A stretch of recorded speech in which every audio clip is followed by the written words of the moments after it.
This video was made possible by class-central.com/Pakman, where you can find tens of thousands of lectures from the world's best universities. Get started by clicking the link under this video. In this episode of the Pseudoscience miniseries, I'm going to talk about one of the most widely practiced types of alternative medicine and a total and complete pseudoscience, homeopathy. Time and again since its inception, homeopathy has failed to be proven effective for any type of medical condition. Many comprehensive studies have shown that when patients receive homeopathic treatments exclusively, their health only improves due to the placebo effect or because of normal recovery that would have occurred anyway, called return to the mean. Homeopaths, people who practice homeopathy, say that the foundational principle of their philosophy is that, quote, like cures like. As the National Center for Homeopathy says on its website, a medicine can cure a sick person if it can cause a similar sickness in a healthy person. And they give an example.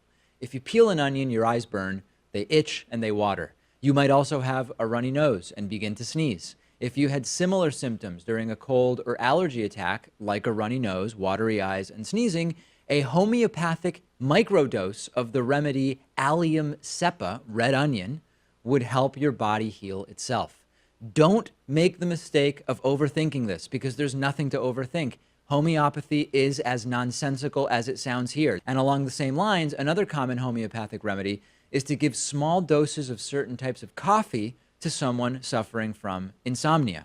Homeopathy posits that a substance that causes a symptom in a healthy person will alleviate the same symptom in an unhealthy person if given in small doses. And that is homeopathy's second premise, that the dose has to be small and diluted in order to work. And in fact, homeopathy asserts that the more diluted the remedy is, the more effective it will be. This also contradicts everything we know about how the world and science work. The tradition in homeopathy is to dilute the remedy with either alcohol or distilled water. If the remedy is a solid that can't be dissolved in water, like seashells, for example, which is a common homeopathic medicine, the solid should be ground up and mixed with lactose, which is the sugar found in milk. What is it about alcohol, distilled water, or lactose that make the remedies more effective?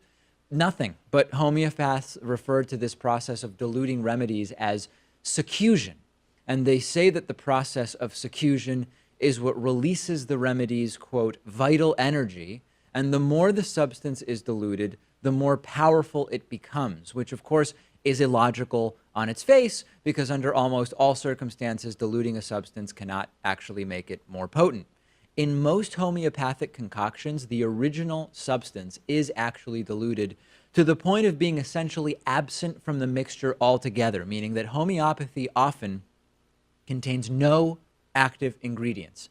For example, one common method of succusion is to combine 1 part substance with 10 to the 24th power pure water, in which case there is only a 60% chance that the resulting mixture will contain even 1 molecule of the original substance. But the founder of homeopathy, Samuel Hahnemann, recommended that most remedies be diluted 3 times more than that. And Hahnemann, a German physician, developed homeopathy in 1796. This was before science discovered the concept of standard atomic weight, which taught us that if a substance is diluted enough in another substance, the diluted substance will physically disappear from the mixture. So Hahnemann, of course, didn't know anything about that. But today, we don't really have the same excuse, because we now know about science, and homeopathy ignores very simple, well-established chemistry facts.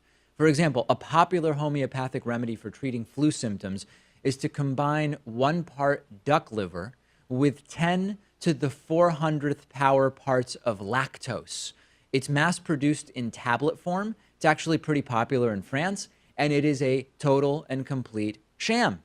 According to homeopathy, the mixture has to be exactly 1 part duck liver to 10 to the 400th power parts lactose, and it's a strict formula.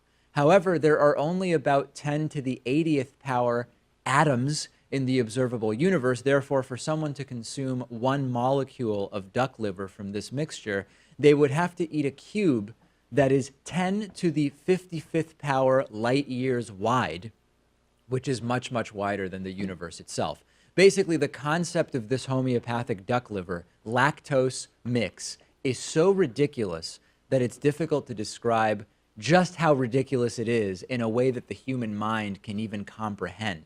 So whether it's commercially produced or homemade, it either contains 100% lactose and no duck liver, or it contains way more duck liver than is actually prescribed by homeopathy. Some manufacturers have gotten away selling pure lactose and only putting duck liver in Latin on the label so as to not be legally liable for promising that it even contains any duck liver at all.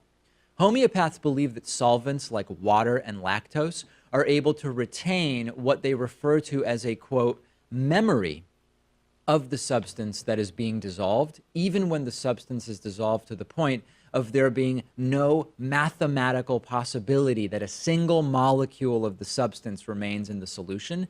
And although it violates the elementary principles of chemistry in the ways that I've explained, this concept of, quote, water memory is a key mechanism by which homeopathy supposedly works. So the pseudoscience behind how homeopathy works doesn't hold up, but still we should ask the question, does it actually work in people?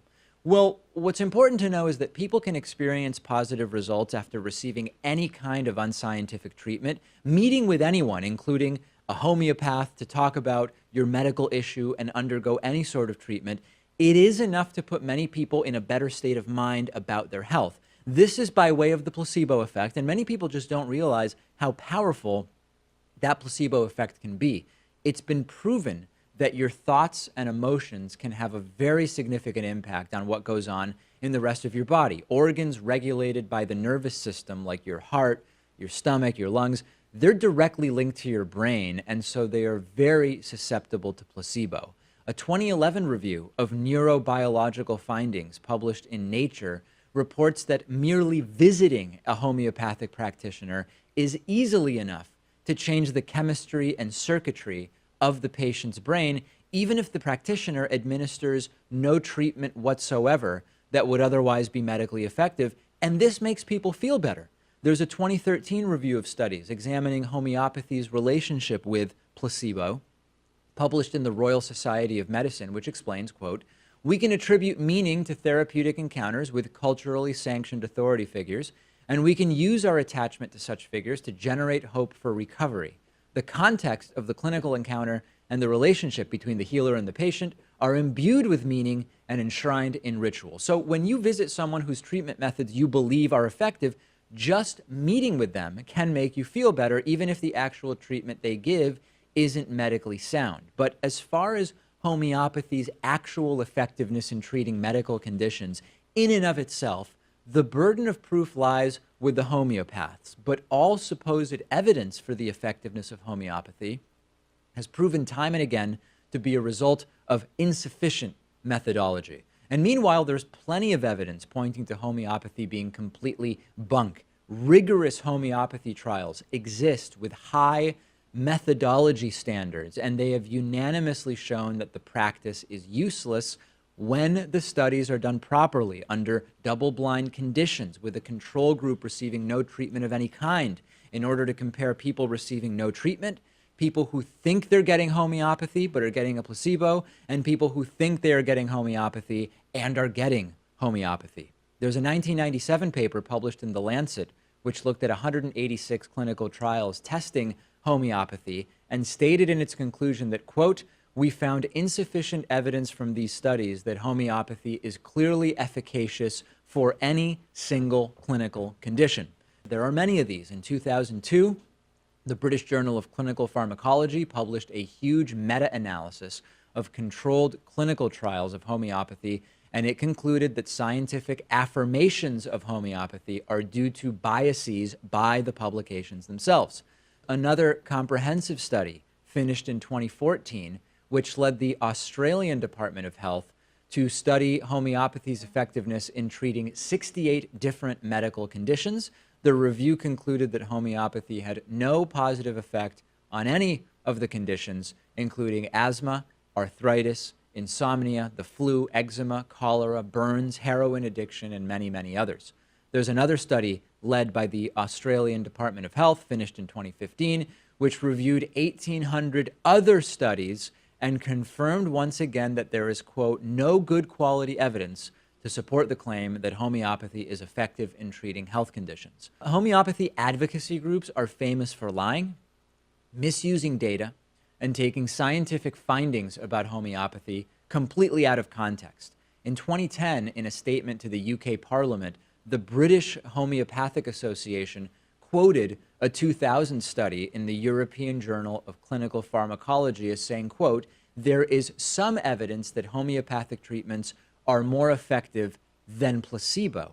But the British Homeopathic Association left off the rest of the quote, which says, however, the strength of this evidence is low because of the low methodological quality of the trials. Studies of high methodological quality were more likely to be negative than the lower quality studies. As is the case with other types of alternative medicine and health-related pseudosciences, a fear of evidence-based pharmacology is motivating many people's inclinations to practice, receive, and defend homeopathy. It's a folk tradition that runs in many families, and some people just don't like the idea of taking pharmaceutical drugs for a range of reasons that are sometimes irrational. According to the National Institutes of Health, over 6 million people in the US use homeopathy. Frighteningly enough, about 1 million of those people are children being administered homeopathy by their parents. Homeopathy really is a special kind of pseudoscience in that it actually manages to have multiple layers of BS that are scientifically unsound in completely unrelated ways. Homeopathy ascribes false healing powers to various substances, like saying duck liver treats the flu or venom from honeybees can treat allergic reactions to bee stings. But then homeopathy also goes on to say that the more diluted a substance is, the more potent it becomes, which flies directly in the face of everything we know about the science of pharmacology. And then homeopathy goes as far as pretending to defy the basics of physical chemistry by saying that solvents diluting substances ad nauseum are even capable of retaining remnants of that substance through this memory that they claim exists, for which there is absolutely no evidence. And then, of course, put all of that aside, scientific studies have illustrated that homeopathic treatments aren't medically effective. But the homeopath has already shown us that they aren't too fazed by what science says. But I know that you probably value science and reason, which is why you should go check out class-central.com/Pakman. Click the link in the description to start searching for top-rated college lectures from world-renowned universities on almost any topic you can think of. Class Central offers tens of thousands of university courses on business, science, math, computer programming, politics, economics, you name it, and many of those courses are completely free. Check it out at class-central.com/Pakman, that's Pakman, or just click the link under this video.